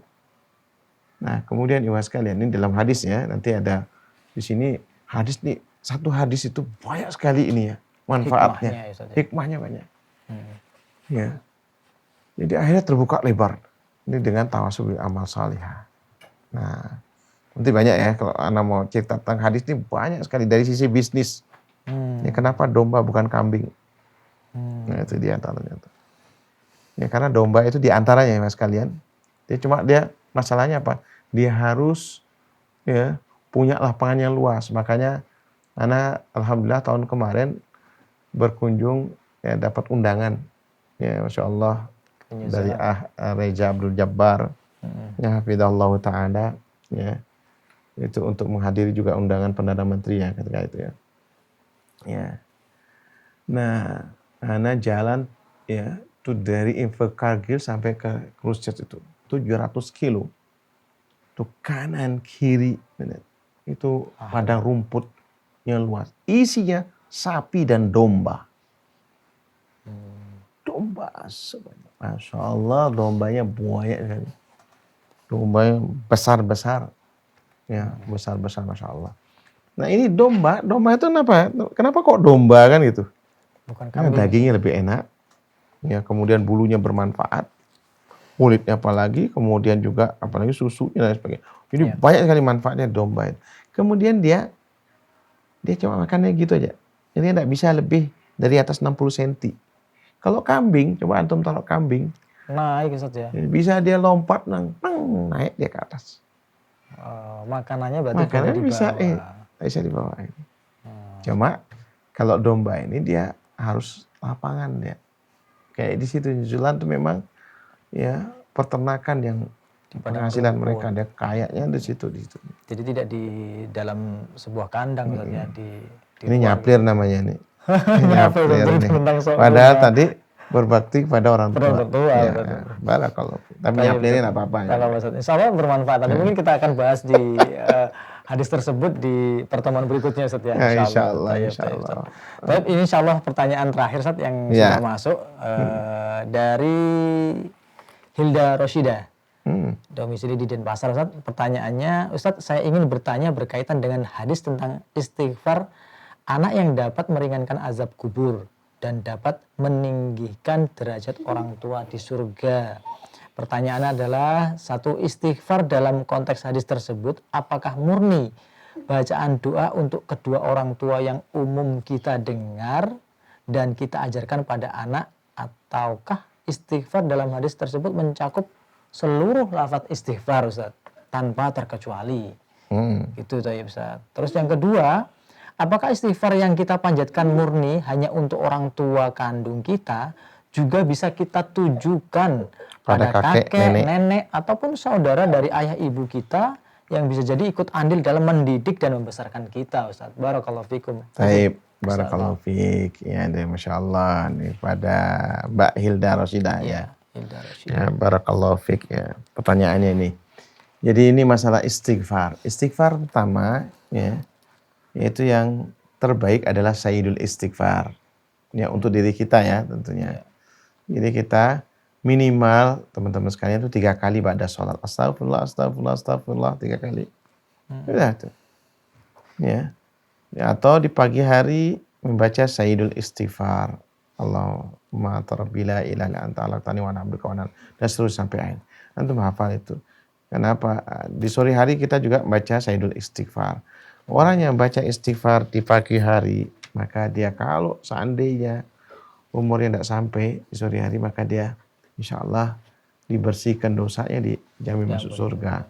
Begitu juga Dia kalau seandainya dia membacanya di sore hari kemudian malam hari ya dia ini ya dia meninggal misalnya, maka dia dijamin masuk surga insya Allah seperti itu ini. Sayyidul Istighfar.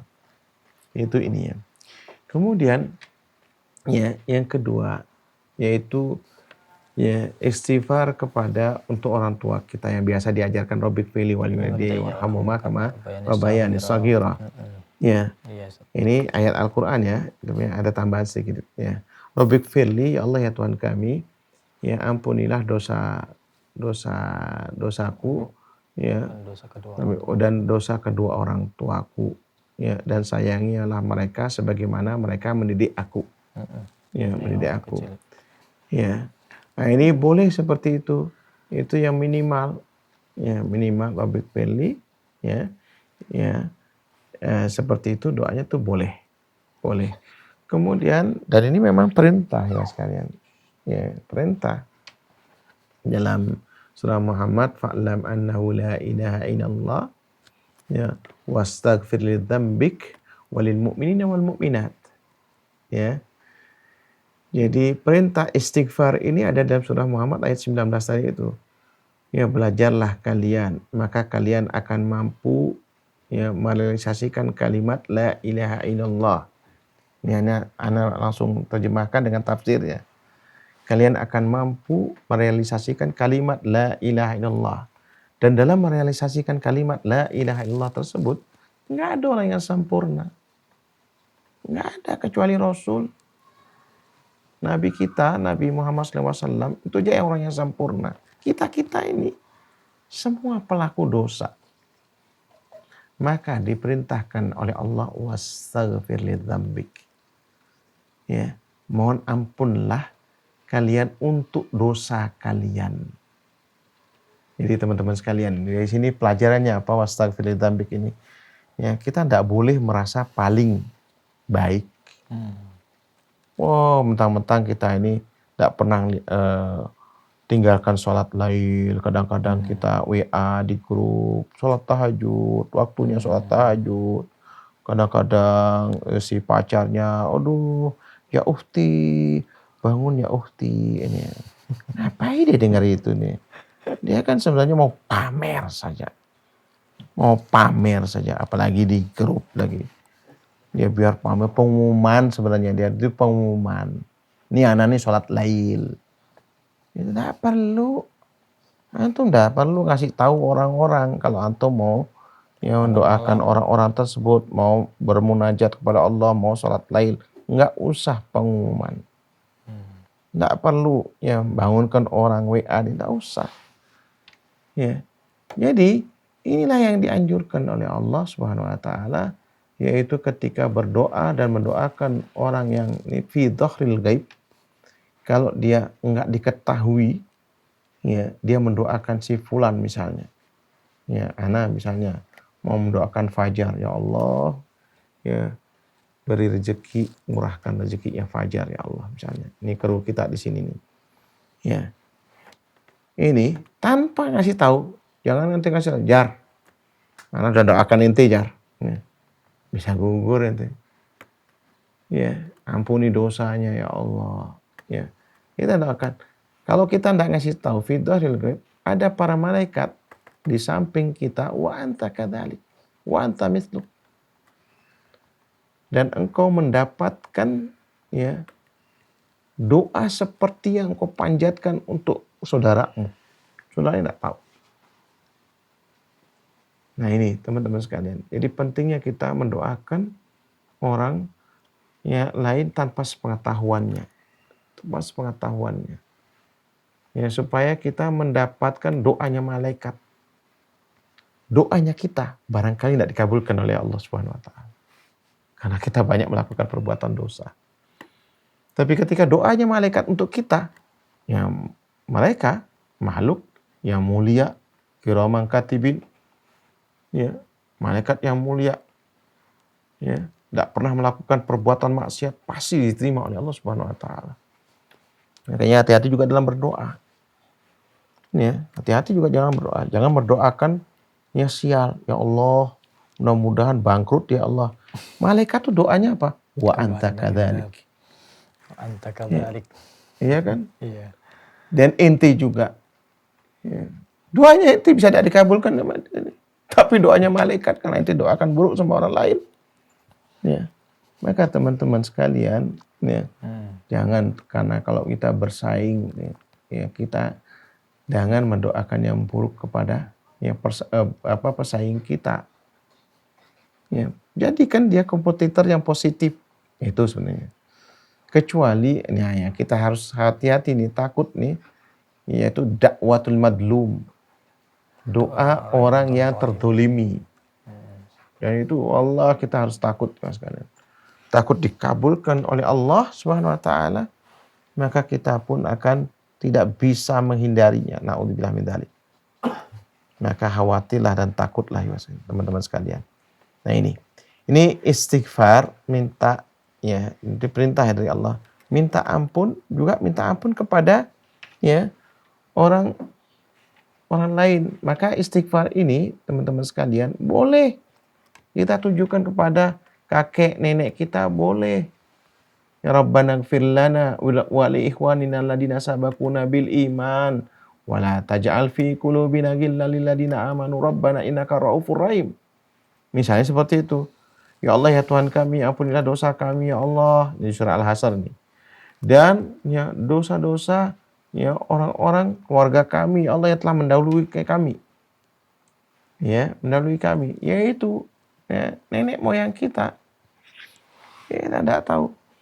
Ya, atau teman-teman sekalian, ya, misal antum mau mengajarkan kepada anak antum yaitu sholat jenazah. Ini penting ini. Yaitu boleh kita mengajarkan kepada anak kita, nak, ayo doa yuk untuk kakek yuk, untuk nenek yuk.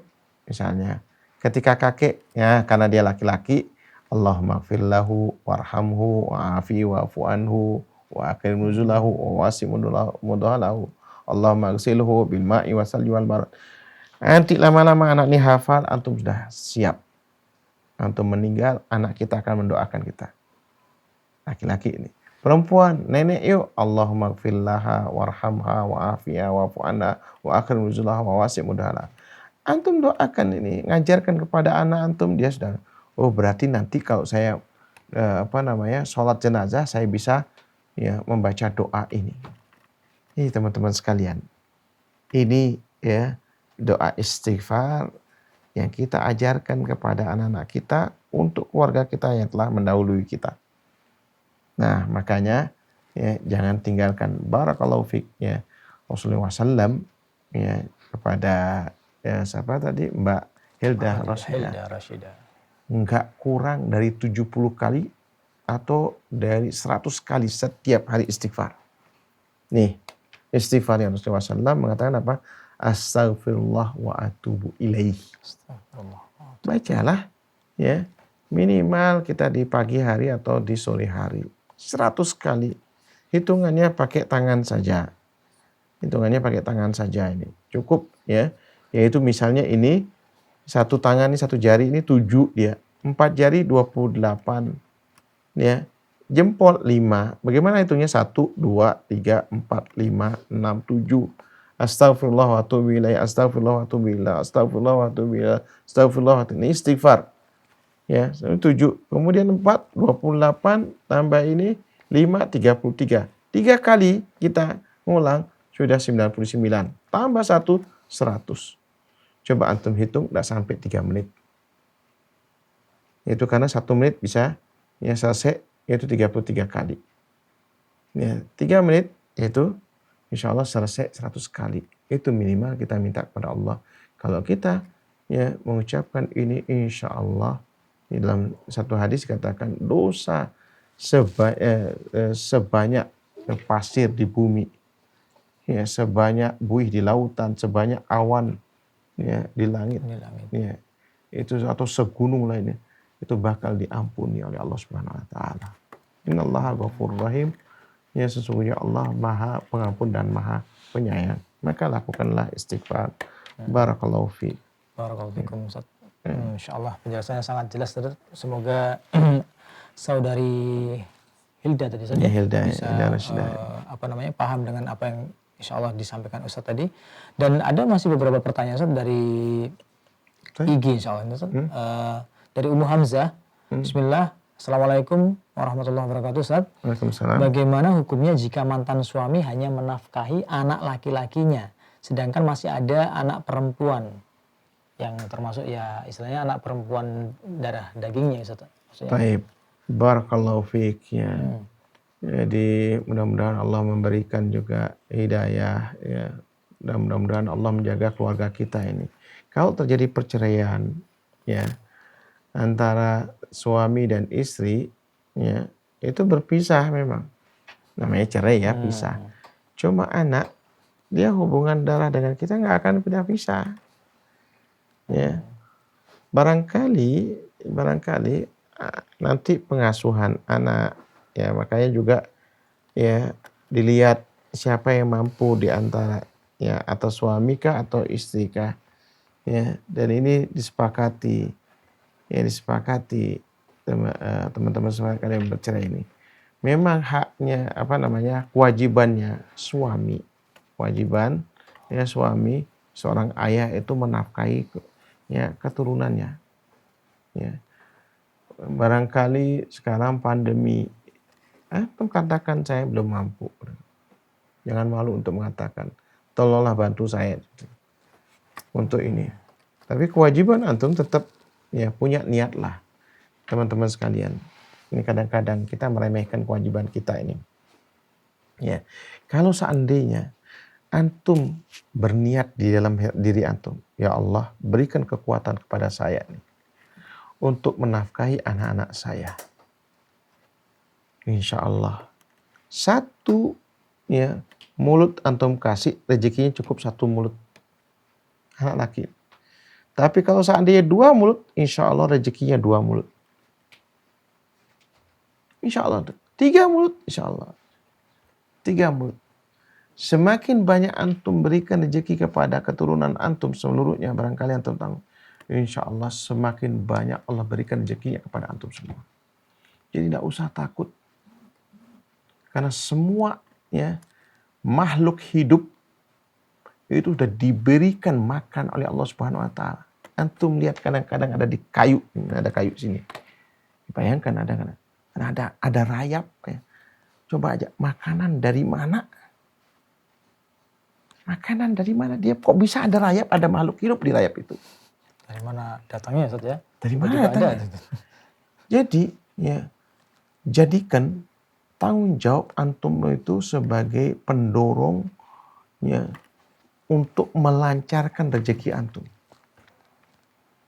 Antum berani nikah, berani punya anak, kemudian berani mengambil keputusan cerai, maka antum bertanggung jawab terhadap seluruh apa yang pernah antum lakukan. Dan insya Allah Allah akan mudahkan. Ini Allah akan mudahkan. Jadi jangan takut. Kita kadang-kadang coba aja antum lihat, taruh aja makan. Taruh aja gula, tiba-tiba ada semut. Dari mana datangnya semut? Padahal di meja bersih betul. Bersih. Enggak. Tiba-tiba ada semut. Allah alam makhluk itu hidupnya di mana dia? Ini teman-teman sekalian nih. Kalau seandainya makhluk sekecil itu dan banyak jumlahnya, miliaran jumlahnya dikasih makan oleh Allah Subhanahu. Apalagi kita makhluk yang lebih besar, lebih berakal, ya misalnya bisa mencari rezeki, insya Allah seperti itu. Wallah yakin, wallahu a'lam. Jadi kalau manusia aja istilahnya kalau melihat makhluk ciptaan Allah yang lain aja diberi rezeki seperti itu, apalagi manusia kan gitu setia. Berusaha, tetap keluar berusaha saja. Ya insya Allah harus. Dari Beleleng sampai ke Denpasar, insya Allah ada rezeki. Tahu usaha. Semangat insya Allah. Nah. Tapi Ustaz, pertanyaan berikutnya dari saudara Abdurrahman. Assalamualaikum Ustaz, Afwan, bagaimana hukumnya seorang anak pinjam uang ke ayah? Ke ayahnya belum terbayar, ayah meninggal dunia. Nah intinya anak pinjam uang ke ayahnya, terus kemudian ayahnya meninggal. Mohon penjelasannya Ustaz. Belum terbayar itu satu tanya. Barakallahu fiik. Antum semua yang antum dapatkan, niatkan amalan tersebut, disertakan boleh, antum khususkan boleh. Untuk melunasi kemudian ya barangkali ada ahli warisnya yang lain nih hutang anak sama ayah anak. Ya karena memang biasa. Dulu anak juga berbisnis dengan abah anak. Ya, ketika anak sewa rumahnya untuk anak jadikan sekolah, anak semua. Anak-anak ada ini, memang kita seperti itu. Supaya tidak dicemburi oleh saudara-saudara kita. Ya, ada hutang tinggal kita harus bayarkan, selesaikan. Apalagi sama orang tua kita sendiri, selesaikan. Nah, kalau seandainya sudah meninggal, antum lihat ahli warisnya, berikan pada saudara antum, selesaikan. Kalau antum sendiri anak tunggal, maka antum niatkan untuk ini. Setiap apa yang ini antum selesaikan, dan caranya apa? Infakkan kemana-mana, ke sedekah. Ya, mungkin cari hal-hal yang bisa jariah, yang bisa berjalan banyak, wakaf kayak apa kayak yang untuk orang tua kita, insya Allah itu juga termasuk dalam melunasi hutang pada orang tua. Wallahu a'lam bishawab. Satu lagi pertanyaan Ustaz dari saudara ini Deja Prayuda Ustaz. Ini sekali lagi mengenai ini silsilah Ustaz ya. Jadi memang dia adalah seorang laki-laki yang mempunyai ayah tiri. Ya. Dia menanyakan tentang mahramnya dari keluarga ayah tiri Ustaz. Apakah nenek dan bibi dari ayah tiri merupakan mahram bagi saya? Dan bagaimana hukum mahram antara ayah tiri dengan istri dan anak saya Ustaz? Itu Pak. Barakallahu fiik, ya. Yaitu kalau ayah tiri dia orang tuanya ayah tiri kita ya termasuk mahram buat kita. Mahram ya. Mahram buat kita. Berarti dari ini nenek berarti tetap mahram. Iya, tetap mahram. Bibi dari saudara ayah kan berarti tetap mahram juga kan Ustaz? Tetap mahram. Iya. Nah, sekarang pertanyaan berikutnya ini mertua ayah tirinya ini dengan istri dan anaknya bagaimana? Mertua ini, nah ini, ya, insya Allah dia jatuhnya mahram dia, insya Allah ya. Dia insya Allah mahram dia jatuhnya, ya karena dia pernikahan, ya kan dia menikah dengan ibunya, dia kan menikah dengan ibunya, ya. Nah itu karena dia statusnya sebagai ayah, ya sekarang maka ayah ini kalau seandainya meninggal, ya, diatnya ini, nah ini yang jadi masalah nih. Apakah tetap jadi mahram atau tidak nih? Si penanya meninggal. Meninggal itu, ya. Ini jadi masalah nih. Ya. Nah, apakah kemudian bisa ayahnya menikahi mantunya dari ini? Ini jadi masalah nih. Kalau memang dia ya nggak bisa dia karena dia jatuhnya karena anak mantu, maka dia jadi mahram dia. Allahu a'lam bishawab. Ya wallahu a'lam bishawab. Mudah-mudahan nanti insya Allah kalau ada kejelasan dari dialog nanti bisa dibuatkan PR saja. Dijadikan PR lagi. Tapi yang jelas antum terhadap orang tuanya ayah tiri antum itu apa kakeknya? Ya kakek, neneknya itu mahram. Terus kemudian saudara, mahram karena dia sudah statusnya sebagai ayah. Bibi dari ayah tiri tetap mahram Ustaz ya. Mahram. Tetap mahram. Insyaallah nanti kita akan bahas kembali Ustaz ya dengan masalah silsilah ini karena memang penting perlu ini. Masalahnya sangat diperjelas kembali Ustaz ya. Baik. Insyaallah sudah dijelaskan semua pertanyaan-pertanyaan yang sudah terkumpul di acara rubrik Anda Bertanya Ustadz Menjawab ini. Dan pada kali ini semoga beberapa pertanyaan yang tadi bisa memberikan banyak manfaat bagi kita dan juga pembelajaran bagi kita semua sehingga bisa membuat kita menjadi lebih luas pandangannya dan juga lebih berhati-hati lagi terhadap hal-hal yang tadi mungkin menyinggung dengan profesi kita ataupun kondisi-kondisi di mana kita di dalam sebuah keluarga. Dan insya Allah kita akan bertemu kembali dalam rubrik Anda Bertanya Ustadz Menjawab pada kesempatan yang akan datang. Dan semoga ini semua bermanfaat dan kita akhiri dengan bacaan kafaratul majelis. Subhanakallahumma wa bihamdika asyhadu an la ilaha illa anta astaghfiruka wa atubu ilaik. Assalamualaikum warahmatullahi wabarakatuh.